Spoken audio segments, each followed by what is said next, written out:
Hello, this is Garth Noyes. Sometime in late 2015, under the pseudonym G.K. Flint, I released the first episode of A History of the King James Bible podcast.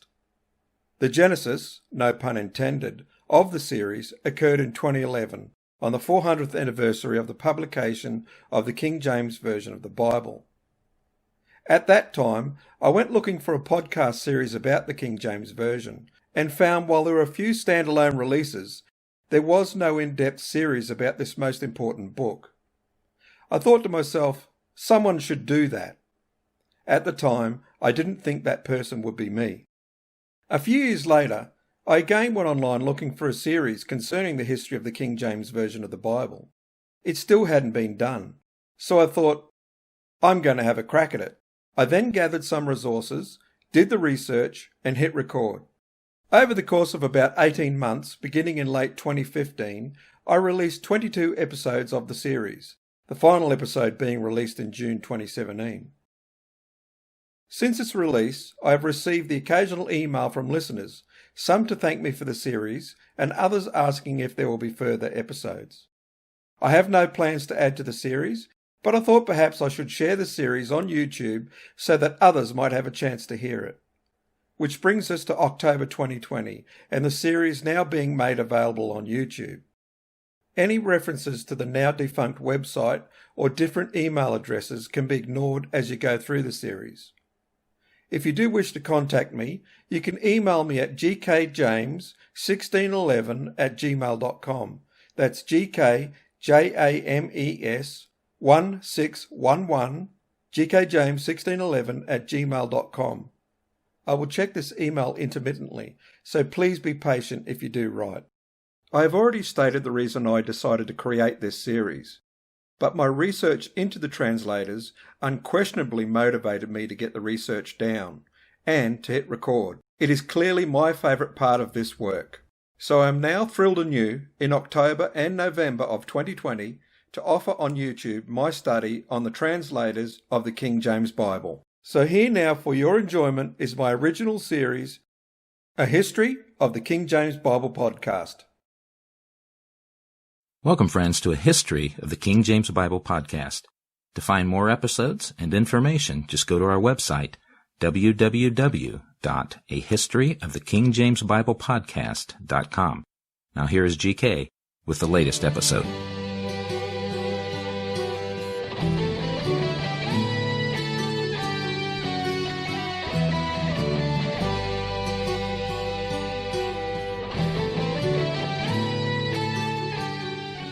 Welcome to A History of the King James Bible podcast, episode 13, Vade Retro Satana.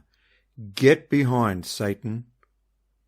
In this episode, and the next, we will take a break from our examination of the translators and look at a couple of different topics before returning to them. So, in this one, I thought we might look at some of what James was doing while the translators were translating. So we're going to look at some of what James was up to in that period around about the 1604 to 1611. I just thought it'd be interesting just to do this, because I know some of you have written to me and expressed your thoughts about some of the earlier episodes being of a more historic nature. You enjoyed that. And to be honest, I did too. So that's why I thought I'd do this one. So consider it a bonus episode for those of us who enjoy the history side as well. I know I've told you a number of times I was so looking forward to doing the translators, and I really do want to get to them and finish that portion of the series. But I like to do some stuff on James himself as well. So that's what this one's going to be about. A large portion of this episode revolves around a letter that James sent to Pope Clement VIII in 1599 while he was still king in Scotland. So this is before he took to the throne in England. And he was asking the Pope to consider making a cardinal of one of his Scottish subjects. So keep this letter in mind as we go through this episode. And you can go to the show notes of this episode to see a copy of that letter. I can't find a link to it on the net. It's very hard to link to. Anyway, so let's get started with episode 13. Now we have to cast our minds back to 1605. Remember those days? Well, nor do I. But history tells us about the gunpowder plot, which we covered in episode 5.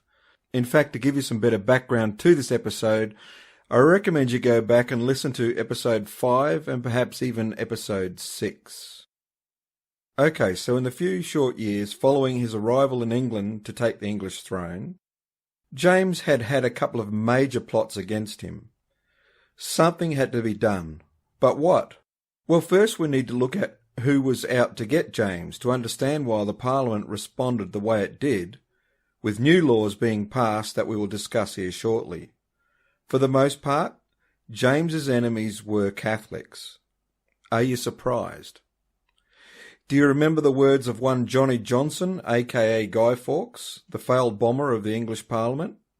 Upon his capture and subsequent waterboarding, or whatever the equivalent torture was back in that day, Fawkes admitted his intention to blow up Parliament and to blow you Scotch beggars back to your native mountains. He also said there was no cause moving himself or the others, but merely and only religion, namely his Roman Catholic faith. This stunned James. He asked, what did it mean that Christian, at least so-called, English, born within the country, should practice the destruction of the king, his posterity, their country and all? He went on to say that not all Catholics take this position for sure, but no other sect of heretics, not the Turks, the Jews, or the pagans, maintained by the grounds of their religion that it was lawful or even meritorious to murder princes of people for quarrel of religion. So you get his point there. He's saying that, okay, so not all Catholics are like this, they're not all the same, but even these other groups don't consider it rightful to do this sort of thing to their king in the name of their religion. Now keep this in mind when we discuss the response here. At the end of May 1606, Parliament passed an Act for the better discovering and repressing of Popish recusants, which among other things included the oath of allegiance. An English Catholic could be forced to swear this oath, which acknowledged James as king, denied the power of the Pope to depose him, and that it was heretical that a sovereign, if deposed, could be lawfully murdered or deposed. This move caught the attention of the international community, especially Catholics on the mainland. While James saw it as a civil issue, Il Papa, that is the Pope, saw it as a spiritual matter, and because it denied papal supremacy, it was therefore heretical. Dear oh dear, James, what have you done? Whilst your forebears, and certainly others on the continent, would see fit to lop off a few heads, you only asked them to pledge their allegiance. This just wouldn't do.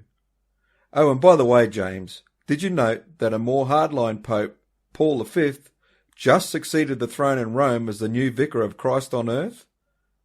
Uh-oh, Scooby, what's going to happen here? Relations with Rome soured, surprise, surprise, and it was reported that this actually depressed King James.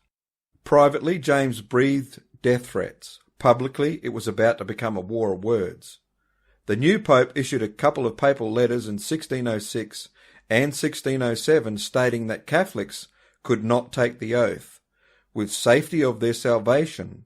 Shortly after, Cardinal Bellarmine wrote to the English archpriest George Blackwell, scolding him for taking the oath, which he argued was tantamount to disavowing their allegiance to the Vicar of Christ, and that the papacy had the right to take action against secular, heretical princes. James wasn't going to take this lying down. He decided to write a formal response to Bellarmine. Now Stewart, the author, says that what began as an intellectual pastime for James became an obsession. The Venetian ambassador said, "The king, as a most learned prince, embarks right willingly on this subject, and shows a kind of rivalry with the cardinal," that's Cardinal Bellarmine, "who has here the reputation of being the most learned champion on the papal side." It was on for young and old now. Let's turn to Patterson for a little bit more info on this. Unlike the oath of supremacy of Elizabeth's reign, which Bellarmine had apparently confused with the oath of allegiance, the present oath did not dispute the Pope's spiritual authority. He denied that, in Any part of this oath, the primacy of St. Peter, is anyway meddled with. James marshalled an array of historical evidence to subvert what he called Bellarmine's strongest argument, viz., that no pope had ever either commanded to be killed or allowed the slaughter of any prince whatsoever, whether he were an heretic, an ethnic, or persecutor. The king noted that Bellarmine had singled out murdering while admitting deposing, degrading, stirring up of arms, or rebelling against them. But in any case, for the Pope's allowing of killing of kings, the evidence was extensive and hardly to be denied. How many emperors did the Pope raise war against? In more recent times, how many attempts were made by papal agents on Queen Elizabeth's life? What about the panegyric made by Pope Sixtus V in praise and approbation of the murder of King Henry III of France? The deposing power, James argued, was but slenderly supported by any evidence that could be found in the scriptures and in the writings of the ancient fathers of the Church. But this was certainly not the case with the king's temporal supremacy in his own realm, for which he cited scriptural, theological, and historical support. This oath dealt solely with the civil obedience of subjects to their sovereign, as earlier oaths approved by ancient councils had done. Now, as we heard earlier from the Venetian ambassador, Cardinal Bellarmine was no slouch in the academic department. Bellarmine was a Jesuit and a major mover and shaker in the Counter-Reformation movement. He was a professor of theology, and Pope Clement VIII had said of him, "The Church of God had not his equal in learning." And after the death of Pope Sixtus V, the Count of Olivares wrote to King Philip III of Spain stating that Bellarmine would not do for a pope, for he is mindful only of the interests of the Church and is unresponsive to the reasons of princes. Later involved in the case against Galileo, Bellarmine summoned Galileo on the orders of Pope Paul V and notified him of the forthcoming decree of the Congregation of the Index condemning the Copernican doctrine of the mobility of the earth and the immobility of the sun, and ordered him to abandon it. Galileo agreed to do so. So you see, he was formidable opposition for James. Very formidable.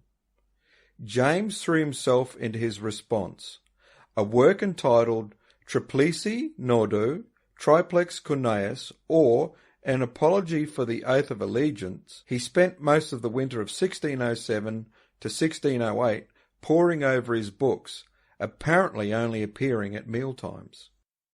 According to Stuart, his only reading companions, according to the French ambassador, were Montague and a minister whom he called specially from the city to furnish him with memory and material. Montague read out to James all 4 volumes of Bellarmine's ecclesiastical writings, while the king weighed the objections and answers of that subtle author and sent often to the libraries in Cambridge for books to examine his quotations. By February 1608, the Apology was finished, and promptly published as Triplici Nodo Triplex Cuneus, or An Apology for the Oath of Allegiance, with translations in Latin and French for international consumption. James boasted proudly that he had given Bellarmine a sound thrashing. I like his attitude. Others were less sanguine. Northampton and Salisbury, it was said, wished that he had not printed the book and were relieved to be able to dissuade him from another planned book responding to the Jesuit Robert Parsons, who had attacked both James and Salisbury in print. James, well aware that the apology was bound to elicit a response, resolved that if the Pope and Bellarmine would not rest in his answer and sit down by it, acknowledging the oath in the spirit it was intended as a point of allegiance and civil obedience, then he would be forced to publish the apology again, but this time in his own name, with a preface to all the princes in Christendom, wherein he would publish such a confession of his faith, persuade the princes so to vindicate their own power, discover so much of the mystery of iniquity unto them, as the Pope's bulls should pull in their horns, and himself wish he had never meddled with this matter. Preparing to rebuff the inevitable response, James continued to read and write constantly. The French ambassador, de la Bauderie, wrote in March 1608 of how the king was stockpiling ammunition so he could respond promptly to the criticism he knew his book would receive. That will only put the author in his element, de la Bauderie mused, for this is the science of which he knows the most and in which he most delights. True to form, Bellarmine and Parsons responded enthusiastically, mocking James's efforts and subjecting him to the full blast of their immense learning. Bellarmine, in a Latin responsio under the pseudonym of Matthias Tortus, one of his chaplains, and Parsons in an English piece entitled Judgment of a Catholic Englishman, the king, reported de la Bauderie, was extremely irritated, to Henry IV of France. James claimed the books were filled with 1,000 injuries against my book, but also do not spare my own person. But he was most irked by that fact that he had been wrong-footed. Bellarmine had included in his responsio something very damaging, a description of a letter ostensibly written in 1599 from James in Scotland to Pope Clement VIII, in which the king suggested that he could still be converted to the Roman Catholic faith. You're listening to a History of the King James Bible podcast with GK. The series is now available on iTunes. Just go to iTunes and search for a History of the King James Bible podcast with G.K. Flint as the author. If you enjoy this series, please leave a rating and a review. You can also find links to every episode at our website. Just head to www.ahistoryofthekingJamesBiblePodcast.com.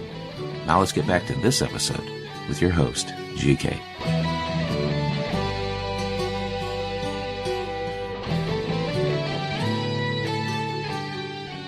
Now let's think about what we've just heard here in this last portion.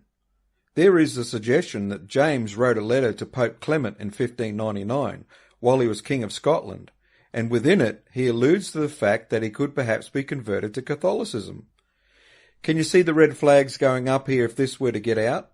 If it's true. It would go down like a stale scone at an afternoon tea party in the gardens of some or other stately home on a sunny Sunday afternoon, I can tell you that. But what would James do? We're going to find out shortly. But for me, the first issue to consider is if such a letter existed, if so, was it genuine? Now, it's obvious to me that if this was so, James would not be allowed to have egg on his face in front of his Protestant government, church and subjects, nor on his face in front of his brother princes on the continent. However, this is assuming that the letter was genuine, or that it contained the idea that James would convert. I've read the letter. It's available on the web. You can search for it. It's pretty hard to find, but you can search around for it.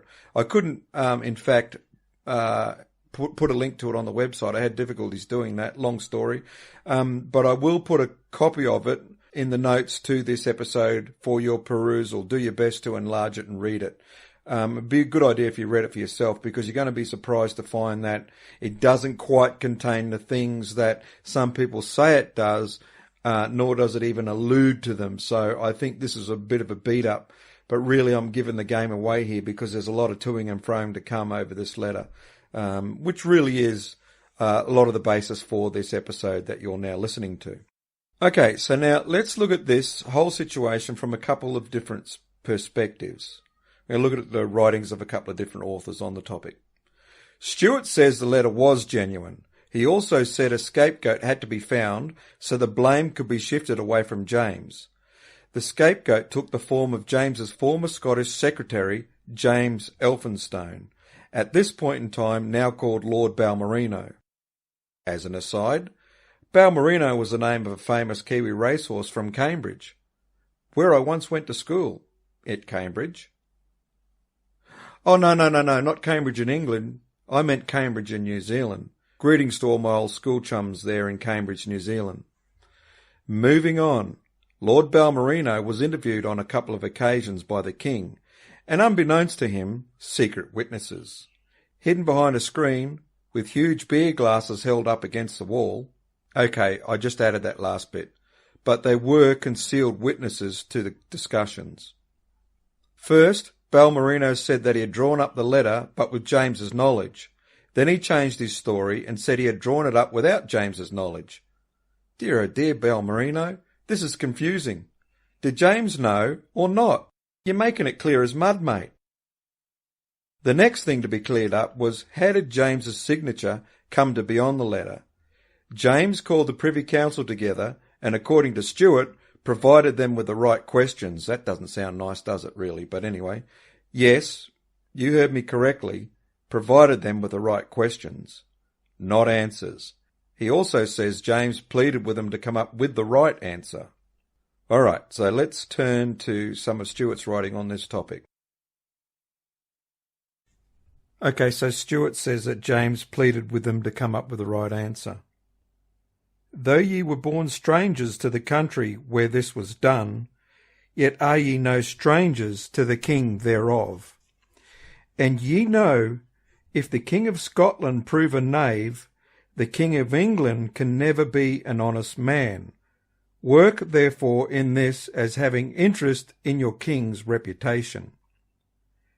Finally, Balmerino swore before God and the angels that he had thrust the letters in front of James just as he was about to go out hunting. There we have James hunting again. How many times have we heard about James likes to go a-hunting?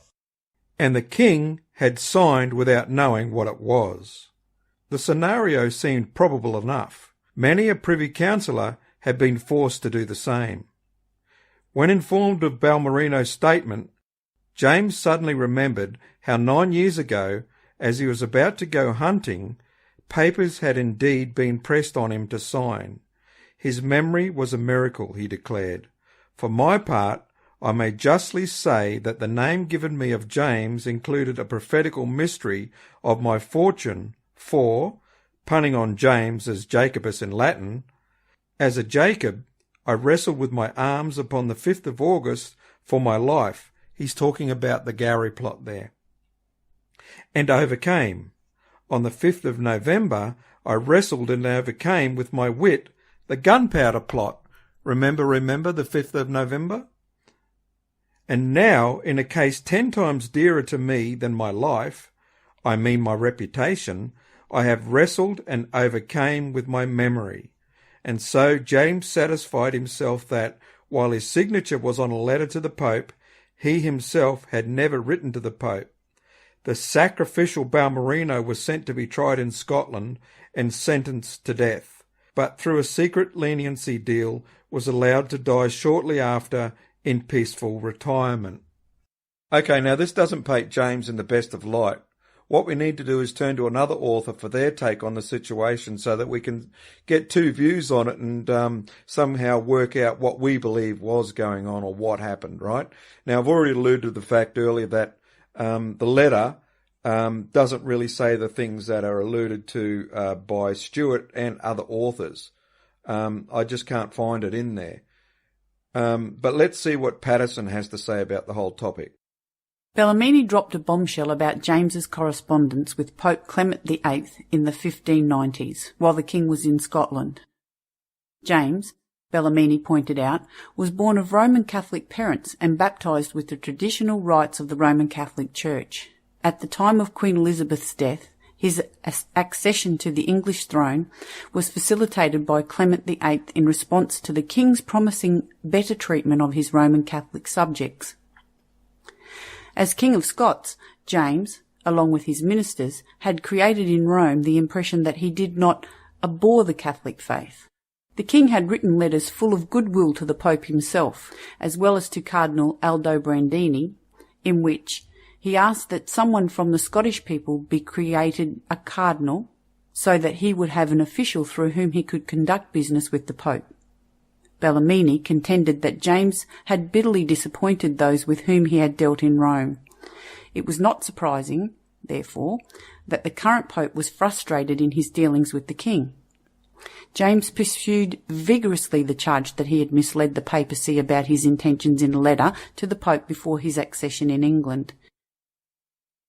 James challenged James Elphinstone, now Lord Balmerino, his Secretary of State in Scotland, to reveal what he knew about the alleged letter.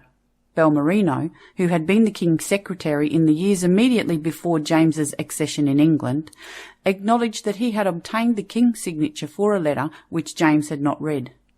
He repeated his confession before the English Privy Council, which had been charged by James to investigate the matter. In 1609, in Scotland, Balmerino was condemned to death for his crime, but he was sentenced to remain confined to his house for the rest of his life. The effect of these actions was largely to clear the King's name. James did not feel it necessary to mention the letter or Balmerino in his subsequent answer to Bellarmine. In any case, the full story is more complicated than Balmerino's confession suggested. A letter was sent from James to Clement VIII, dated September 24, 1599, in which the King asked the Pope to name as Cardinal the Scot William Chisholm, then Bishop of Vaison near Avignon, where he had succeeded his uncle by special licence of Pope Gregory XIII.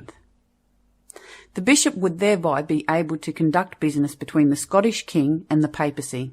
Elphinstone may indeed have obtained James's signature without the king's being aware of what he was signing. But the initiative of establishing contact with Rome was not the secretary's. James was engaged in a complex and delicate diplomatic effort to prepare the way for his peaceful accession to the English throne. The letter may have been an attempt by Elphinstone, a Roman Catholic, to push James further in the direction of a closer relations with the Pope than the King had intended to go. In any case, the letter did not say anything about James's being ready for conversion or about his plans for the treatment of Roman Catholics in England. Okay, so you heard Patterson say there the letter didn't mention anything about James converting to Catholicism. I think we should move on from this issue and look at what happened next. James suppressed Bellarmine's work until his return serve. I don't think it is a return serve, is it? I don't know very much about golf, so someone let me know. I only watch rugby league. Yes, there are two kinds of rugby, league and union. In fact, I was at a National Rugby League match just last night on the Gold Coast. Isn't that something? Okay, so James suppresses Bellarmine's book until James's reply was ready, and for this he called in the big guns. He called on his bishops, including Lancelot Andrewes. Remember him, the boss cocky of the First Westminster Company? Top 3 intellectual scholar in the English-speaking world? Yeah, him. That's a pretty big gun. Andrewes and others wrote major works in response to Bellarmine's work. James worked on his own response, and had a draft ready for Andrewes to add evidence from the works of the Church Fathers to it. But every time Andrewes thought he was finished, James found more for him to do. In fact, working all day, every day on his work, Monetary Preface, James called in more scholars to help. I think that's because he was driving Andrewes a little bit cuckoo and, it was probably showing. Anyway, according to Stewart, even after all this effort, when the work was finally published on the 1st of April 1609, I wonder if they called it April Fool's Day back in that day. On the 1st of April 1609, it was full of errors. The printer copped the blame. A royal proclamation was issued for the return of all issued copies, and a revision was begun. 4 more bishops were called in, and James worked on the Latin, French, and Italian versions all at the same time. Oh man, I'm getting worn out just thinking about this undertaking. Just when you think it might be reaching cruising altitude, it goes up another notch. And I'll tell you just how busy James got with this. It was reported that he even gave up hunting, his great passion, so that he could put everything he had into this work. Let's now turn to Stewart for the wrap-up of this work and how it was received. The new Monetary Preface was in fact longer than the apology it prefaced, dedicated to Rudolph II and to all other right, high and mighty kings and right excellent free princes and states of Christendom. It aimed to draw the attention of Christian secular rulers to the dangers posed by the temporal power of the papacy. Some of it was temperate enough, reiterating James's willingness to see the Pope as the first priest among priests, but as ever with James, too much was brought down to the personal level, with a slew of autobiographical references earnestly making the case for his orthodoxy. Elsewhere, though, earnestness was swapped for a mocking, dangerously irreverent humour. James couldn't believe that the Blessed Virgin hath no other thing to do in heaven than to hear every idle man suit and busy herself in their errands, whiles requesting, whiles commanding her Son, whiles coming down to kiss and make love to priests, and whilst disputing and brawling with devils. Turning to images, he inquires how could we paint God's face, when Moses, the man that ever was most familiar with God, never saw but his back parts. He leaves the question of whether purgatory exists for others. How many chambers and antechambers the devil hath? They can best tell that go to him, but just in case, ask Bellarmine to let him know whether that fair green meadow that is in purgatory have a brook running through it, so that in case I come there, I may have hawking upon it. Bit of a reference to his hunting there. Don't forget, some of this is quoting James and much of its opinion of the author here. But James was known to be a bit irreverent at times. Some of this stuff is a bit irreverent, I guess. And, I can see James saying some of this stuff. Anyway, so continuing on. James proudly bound his books in velvet and cornered them with gold for delivery to his European brother kings. But no amount of velvet could muffle the book's shrill carping tone. The Pope, naturally enough, issued a public edict outlawing James's book. The Inquisition of Venice prohibited its publishing there, causing a great fray between the authorities and James's ambassador to Venice. The Duke of Savoy refused to receive his copy. The Grand Duke of Florence gave his to his confessor, who burned it. Count Fuentes had it cut into pieces, and one Italian prince was quoted as exclaiming, "Vade retro Satana, di tal farina non mangio io pane." Get thee behind me, Satan, I shall eat no bread of that flour. Even Henry IV of France, once an ally of the King of Scots, dismissed it, throwing his copy onto a table and protesting that book writing was no occupation for a king, and James would have better spent his time doing something else.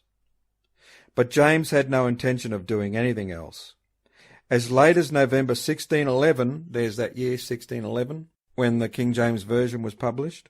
As late as November 1611, the great scholar Isaac Casaubon, now resident in England, was complaining that the king is now so entirely taken up with one sort of book that he keeps his own mind and the minds of all about him occupied exclusively on the one topic. Hardly a day passes on which some new pamphlet is not brought before him, mostly written by Jesuits, some on the martyrdom of St. Garnet, the sufferings of the English Catholics, or matters of that description. All these things, he concluded dismally, I have to read and give my opinion upon. And so that there is the response to his new work. And also you heard in there the reason for the title of this episode. Vade retro Satana. Get behind me, Satan. Poor old James. We can guess that he was hurt by the response he received to his very great work. But he didn't stop there and continued to be involved in works of a similar nature for years to come.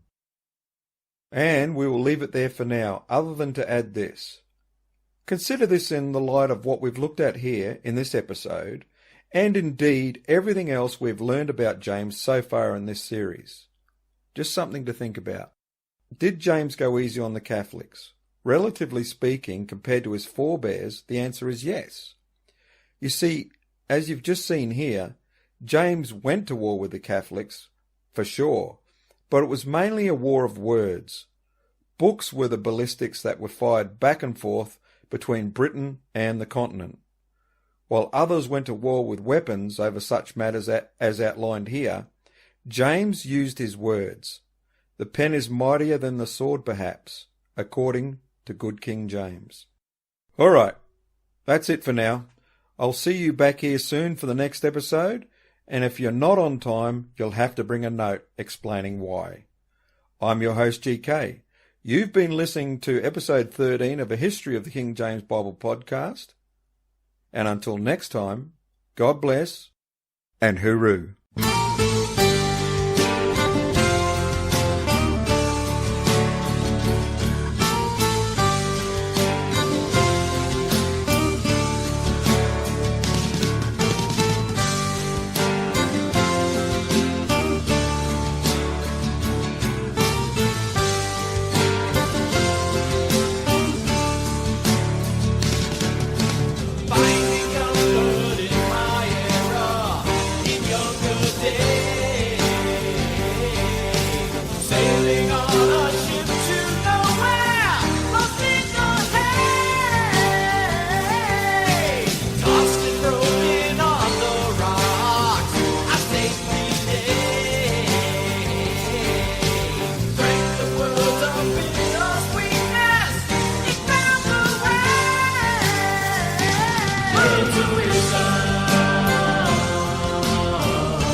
Then Bishop of Vade, near Avignon.